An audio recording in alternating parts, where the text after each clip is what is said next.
My name is Francesca Carella Arfinengo, and I'm here in my basement studio.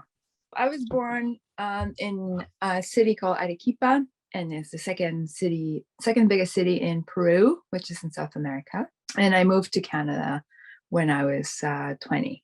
I did grow up in Peru, and wherever you turn, you see people wearing or making or selling really awesome handmade textiles and like beautifully crafted things. So it was in my periphery, like I was conscious about it. I saw this design, I understood that they were naturally dyed, and my mom obviously had lots of information about that. My family was involved in the textile industry, so my mom to this day works in factories doing quality control.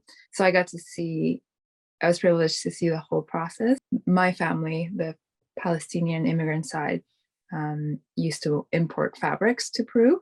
They would always just talk about fabrics, remembering beautiful things that they brought. We also had Anita, which was, my mom was a single mom, so we had a housekeeper that would essentially be my nanny and take care of me. And she was an excellent seamstress. So she made tons of clothes for me, and clothes for, my dolls when I was little. So she did convince me and trick me into learning how to use the sewing machine, which is so nice. And I'm so thankful for.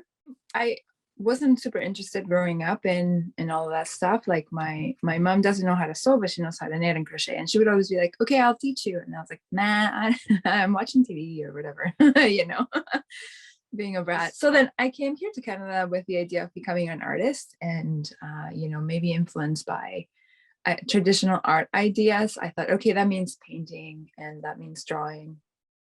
None of this like other things that are like everyday things, they're not like art. So I started in art school, primarily doing graphic design and printmaking, and loved it.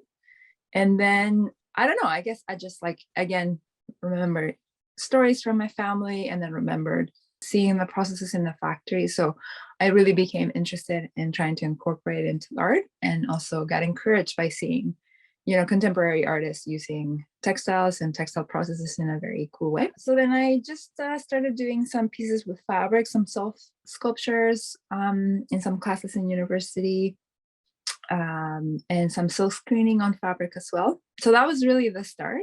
After school, when I was away from all the fancy equipment at home, I was like, it's almost my only option to make textile work and to explore that a bit more. It's just like dabbling, and the internet at that point was like blossoming with all the blogs and information that was coming out about natural dyeing. Like 2006 or 8, either year, that I went back to Peru to visit my family, but then heard that at the same time this international conference of textiles was happening in the Center for Traditional Textiles in Cusco, the CTC. So I joined, and that was the first time that, again, I got to see like the process, meet the artists, understand how they made things, and like see them weaving, learn how to weave from them, learn how to spin from them. Anyway, so going there and seeing people work was unbelievably inspiring. I guess I am an idea person, so my process will be, it always starts with an idea, and I'm also very, very interested in material culture. So I'm always thinking about what a material means, or what associations a material can have, and then how I can work with that. Right now I'm working with waste flowers from flower shops to extract color from them into fabric pieces. My process for natural dyeing with them is collecting this waste flowers from flower shops. I then like depetal them, boil them, and then I have been doing like immersion, that I think this was immersion dyeing, which is really just like put the fabric in there, or bundle dyeing, which is when you roll the petals and the flowers in the fabric and steam it, and that's more, it looks more like a printmaking or like a pattern. Pounding them onto fabric, made ink from some of them, especially from roses, and then screen printed with that ink onto paper. And now I'm planning to do some onto fabric to see how that looks. art is super powerful to challenge our perspectives and to help us see things in new ways.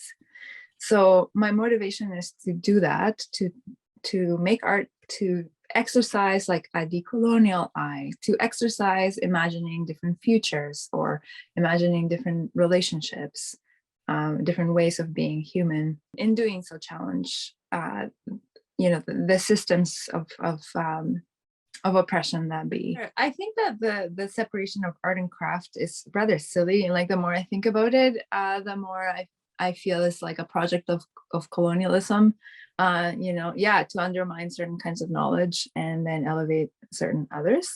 This is, I guess, why I try to straddle in the art world per se with craft as well, and like never want to apologize for the materials and the processes I use. Like the fact that natural dyeing techniques have survived is pretty much a miracle, like and gives testament to strength, and also talks about maybe the spiritual relationship that Indigenous people have with this process, or have with plants, or have with nature, that I feel the Western perspective under which I was raised could learn from. Well, I think people are really excited about the potential that plants have. I think people in general are interested in art making that thinks about sustainability, or like is actively addressing the materials it uses and like the environmental consequences of the art making itself. I really love teaching people, but I try to make an environment where we're like learning from each other. I learned art in an environment that was about achieving certain things and developing skills to perfection. And unless you did that, you were not a good artist. And through my work at Art City and at Misericordia, I realized that is like such a creativity killer. And so I try to create an environment where that is not the expectation. The expectation is to be there, to feel comfortable, and then to use, muscles in the brain or muscles in the hands that you don't use often. I always come out of those workshops learning more than I went in. I found it pretty liberating, I guess. Overall, it is great to have the opportunity and the privilege to have a voice to express yourself through art, in a way, because there is a lot of like textile history in my family. Working with textiles makes me feel connected to my ancestors.